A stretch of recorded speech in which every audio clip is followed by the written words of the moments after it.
Hey traders, okay, so in this video I want to just give you a bit of a overlook of what's happening in the S&P, and so let's move on. And right now we're looking at the S&P 500, and we're looking at a weekly chart here. And the reason why I brought out to a weekly chart is I want to show you something here.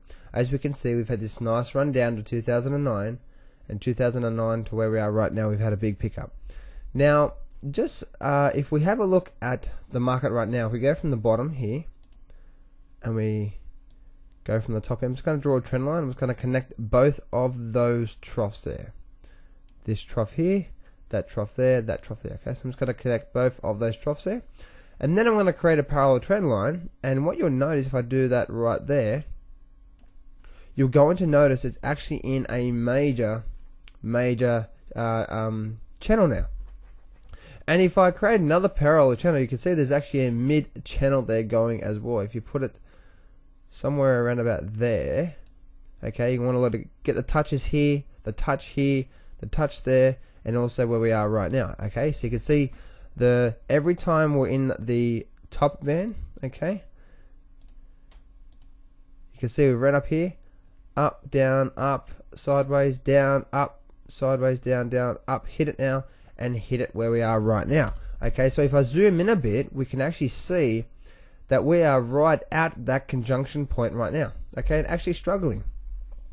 So we are on a massive pitchfork to the high side. Here's the top of the channel, here's the mid channel, and here's the bottom channel. Now if we do hold here and we can't break up, then I would say that we're likely to break down towards this bottom channel. Okay, if we do break above it and hold above it strong, well, the next target would be up at this top channel here.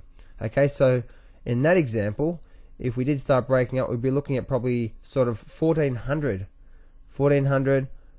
possibly even higher, possibly even 1430 would be a target if we started to break up and stay strong.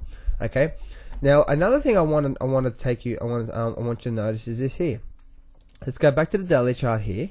Okay, and one thing we're going to see here is what you can see, we're right at that top channel now, and we're creating a lot of havoc right now, going all sideways through here. As you can see, the last sort of 4 or 5 days, we've just been going sideways, and the reason why is, as you can tell on the weekly chart, on that big overall channel, we're in the mid band right now. Okay, as we just spoke about.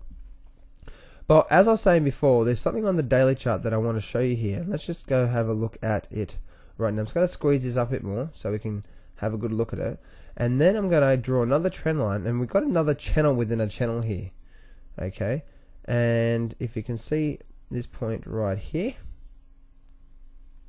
okay, we have that point right there, and then we have this point right here. Okay, so we simply have this point right here. Okay, so that's the other channel that is within the big channel.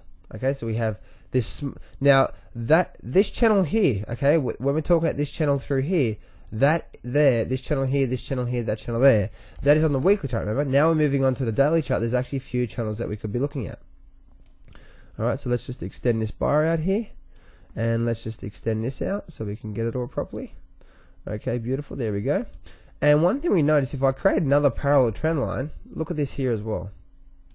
You can actually notice now this is a daily chart, okay, this is a much smaller channel. You can see all this section through here. If I just straighten up a bit more, let's just delete that one for a minute. You can see all these different sections through here. We're actually see all good support through there, all good support, and now look at all the resistance here, resistance there, resistance there, resistance there. So where we're at right now, this center point right here is actually a conjunction of two resistance lines. Okay, one, we have the major weekly one, which is through here, and two, we now have a channel on the daily chart which is going through there. So really this point right here, the one that's creating a lot of havoc and is struggling to get through. Okay, and as we can see right now, that's what's happening. So really, if we start to break down, then we have sort of the the target should be like, looks like it might get down to about possibly 1240. Okay, 1240. If that doesn't hold, then our next, and then it looks like it's on its way down to around about 1260, 1250 area. Okay, Once again, if it does break up above here and hold strong, looks like we could go up. So that's a bit of overview of what's happening on the S&P. So